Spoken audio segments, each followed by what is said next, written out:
شروع کرتا ہوں اللہ رب العزت کے بابرکت نام سے جو بڑا ہی مہربان اور نہایت ہی رحم کرنے والا ہے۔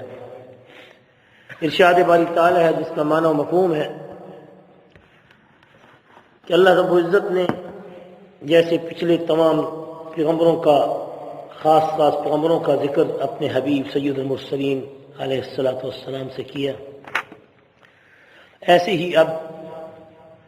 الیاس علیہ الصلوۃ والسلام جن کو اللہ تعالیٰ نے بال بک اور اس بال بت کی پوجا کرنے والوں کو ہدایت کرنے کے لیے پیغمبر بنا کر بھیجا تھا، ایسی ہی اللہ تعالیٰ نے یونس علیہ السلام کو بھی اپنی قوم کی طرف پیغمبر بنا کر بھیجا۔ یونس علیہ السلام یہ وہ اللہ کے برگزیدہ پیغمبر ہیں کہ جنہیں اللہ تعالیٰ نے کچھ صحائف دے کر بھیجا، اور ان صحائف کی تفصیل جیسے کہ پہلے بتائی جا چکی ہے کہ اس میں جو اس وقت موجودہ بائبل ہے، جو عیسائیوں کی اس وقت جو کتاب ہے، اس میں مختلف باب ہیں۔ پہلے 5 بابوں کے اندر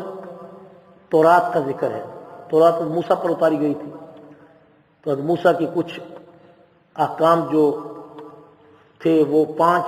بابوں میں انہوں نے اکٹھے کر دی، بائبل کے شروع کے پہلے 5 بابوں میں۔ اور اسی طرح اللہ تبارک و تعالیٰ نے جو اور کتابیں نازل کی تھیں جن میں 39 صحائف دوسرے جو نبیوں پر نازل کیے گئے تھے،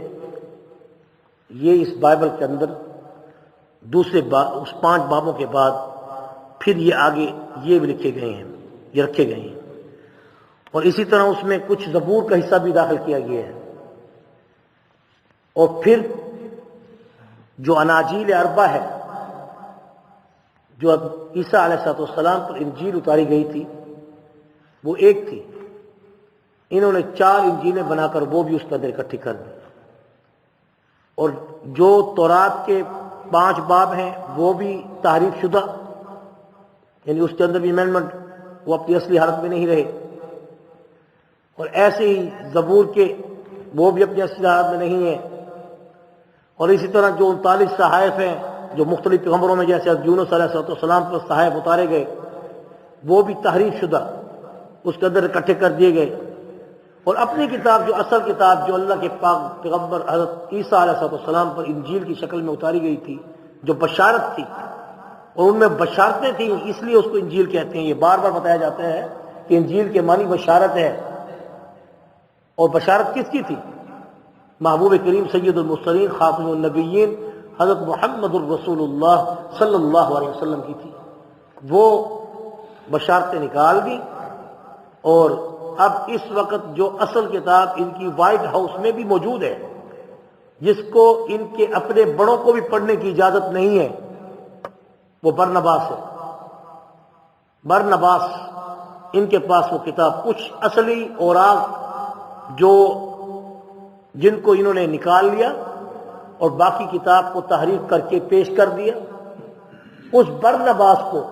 انہوں نے ابھی تک اپنے پاس محفوظ رکھا ہوا ہے، اور ایک صندوق ہے جس کو وہاں کا صدر بھی نہیں کھول سکتا۔ اور اس کی اصلیت ہمارے علماء کرام نے اپنے تحقیق و تدقیق کے علم سے جو پہلے آتے ہوئے واقعات تھے ان کو چیلنج کر کے بتایا کہ فارقلیت کا لفظ بھی ان کے اندر موجود ہے۔ محبوب کریم محمد الرسول اللہ صلی اللہ علیہ وسلم کی بشارتیں جو آپ صلی اللہ علیہ وسلم کی صورت کی، آپ کے بالوں کی، آپ کے صحابہ کی، وہ نام لے کر جو لکھے ہوئے ہیں وہ بھی اس کے اندر موجود ہے، مگر کیونکہ انہوں نے اس چیز کو چھپا کے تحریف شدہ کتاب کو اپنی اصلی انجیل کو بھی بدل کے اناجیل اربع کے نام سے چھاپ کے عبرانی زبان سے تبدیل کر کے کبھی اردو میں، کبھی انگلش میں، کبھی کس میں ترجمے ان کے پیش کی جاتی ہیں۔ واحد ایک قرآن مجید ہے کہ جس کا اصلی نسخہ سیدنا عثمان رضی اللہ عنہ کا بھی اور سیدنا علی مرتضیٰ کا بھی قرطبہ کی اس عجائب گھر میں وہاں ترکی کے اندر آج بھی موجود ہے، اور علماء جنہیں مشہور عالم جو ختم نبوت کے سرخیل تھے، حضرت منظور احمد چنیوٹی، جو اس دور کے تھے، جو فوت ہو گئے، چنیوٹ میں رہنے والے، انہوں نے اس کتاب کا بخود بغور مطالعہ کیا، اور جو علی مرتضیٰ کا لکھا ہوا قرآن ہے ہاتھ کا، اور جو سیدنا عثمان رضی اللہ تعالیٰ عنہ کا رسم الخط موجود ہے اس میں، اور دنیا کے کسی بھی کونے میں اگر آپ اس قرآن مجید کو اٹھائیں اور اس کی ایک ایک زبر اور زبر دیکھ تو بعد میں لکھائی دی تھی، اس کی ہر ایک ایک حرف کو ٹیلی کر کے دیکھ لیں، کوئی حرف ان قرآن مجید کے ان اوراق سے مختلف نظر نہیں آئے گا جو آج سے 1450 سال پہلے لکھا ہوا سیدنا علی مرتضیٰ کا اور سیدنا عثمان کا موجود ہے۔ اس لیے تو انگریز نے پوری تحقیق کی ہے، انہوں نے بخاری کے عالم پیدا کیے ہیں، انہوں نے مسلم اور ابو داؤد اور پتہ نہیں کیا کچھ پڑھایا گیا ہے، اور ایک بہت بڑے ISI کے ایک بہت بڑے جرنیل، انہوں نے جا کے جب وہاں پر ایک دفعہ، کیونکہ امریکہ کے ساتھ تعلقات تھے،